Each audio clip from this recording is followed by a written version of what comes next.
After months of on-again, off-again negotiations and growing rancor between the city of Hillsboro and its neighboring townships, Liberty Township trustees voted 2-1 Friday night to break its ties with Hillsboro for fire and EMS coverage and instead become part of the Paint Creek EMS and Fire District.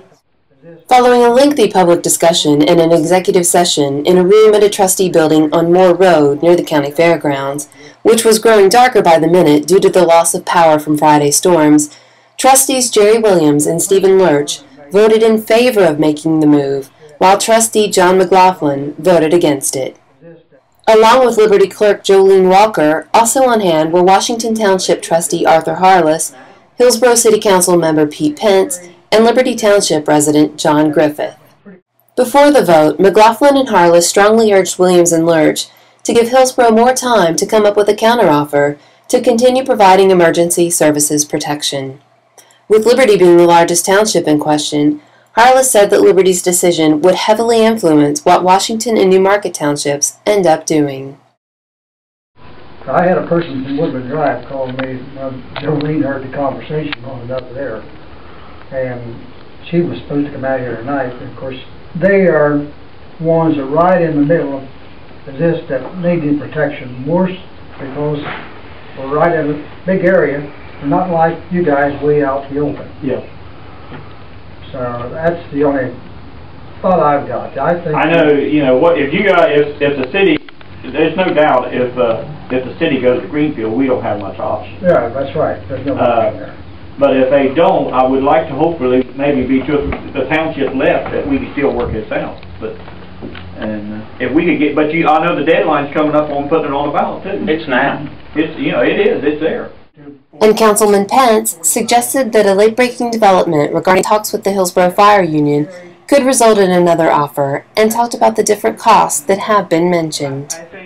I think what you're referring to is Gary essentially compared that offer to the $27 figure that he had come up with about a year and a half ago, and it was presented in a finance meeting. So I think that's probably what you're referring to there. Liberty resident Griffith also urged trustees not to join Paint Creek because he could not afford an increase in his property taxes, estimated at about $260 a year on a $155,000 property. But both Williams and Lurch said Hillsboro has had more than enough time to make a reasonable offer to the townships, and Williams said he was tired of last-minute appeals from the city with no follow-up. All the trustees in attendance on Friday expressed varying degrees of frustration and distrust with Hillsboro Mayor Drew Hastings over the issue. During the break in the public meeting, when trustees met in closed session, Pence said he was there to do whatever was necessary to, quote, make sure what needs to get done gets done. His comments at Friday's meeting were in contrast to the sentiments of Hastings, who has declined to make a counteroffer to the townships and instead has proposed legislation for the city to enter into a contract with Paint Creek for 3 years.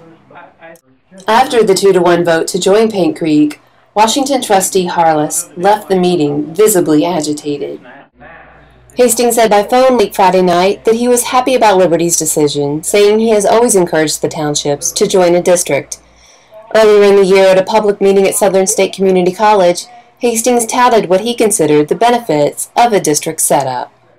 But see, you know, as somebody who was a resident just like you 4 months ago, who was really ticked off and ran for this office, so I tend to think more like you than anything else.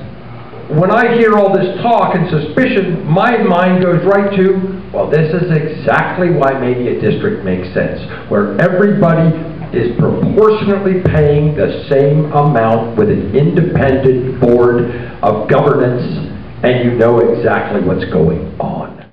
On Friday, Hastings told the Times-Gazette he hopes council will now approve his contract proposal with Paint Creek. Following the meeting, both Williams and Lurch indicated that they were worn out with month after month of dealing with the controversy, with Williams saying it was time to put it to an end. Liberty will give Hillsboro notice of its intent to void its contract with the city, and 60 days after that, it will become part of the Paint Creek District. That move must be approved by the Paint Creek Fire Board, which appears likely. Washington and Newmarket trustees are scheduled to meet Monday and Tuesday, respectively.